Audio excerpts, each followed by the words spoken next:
Bonjour, je suis Bienvenue Kwao, candidate numéro 1444 du concours Miss 2.0. Diplômée en communication visuelle, en journalisme et en marketing management, je travaille dans la communication en tant que motion graphic designer et aussi en tant que webmaster. Je suis également entrepreneur dans le domaine du numérique. Et en tant qu'entrepreneur, je suis à l'initiative d'un projet e-commerce, modamoi.com, qui est une plateforme gratuite et ouverte à toute personne physique désireuse d'y commercialiser un produit. L'objectif principal étant de soutenir autant que possible les jeunes et surtout les jeunes femmes entrepreneurs.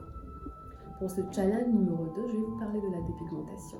La dépigmentation, le blanchiment de la peau, c'est cette pratique en cosmétique qui consiste à réduire la concentration de la mélanine de la peau. Il faut savoir que la mélanine est un composé de pigments dont l'un des objectifs principaux est de protéger la peau des rayonnements ultraviolets du soleil.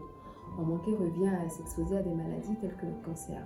Et utiliser des produits chimiques à base d'hydroquinone ou de corticoïdes ou même de pseudo-concentrés de glutathione pour altérer la densité de la mélanine revient à s'exposer à davantage de maladies, dont les plus connues sont les infections de la peau et dans certains cas pourraient être à l'origine d'hypertension artérielle, d'insuffisance rénale précoce, de psychose ou même de lésions cérébrales chez les fœtus.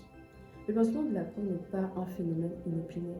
Il tisse son origine de la colonisation. Cette pratique fait partie d'un lot de conséquences de siècles de maltraitance psychologique et physique qui s'est accrue avec l'hypermédiatisation de ce que la société a qualifié de standard de beauté.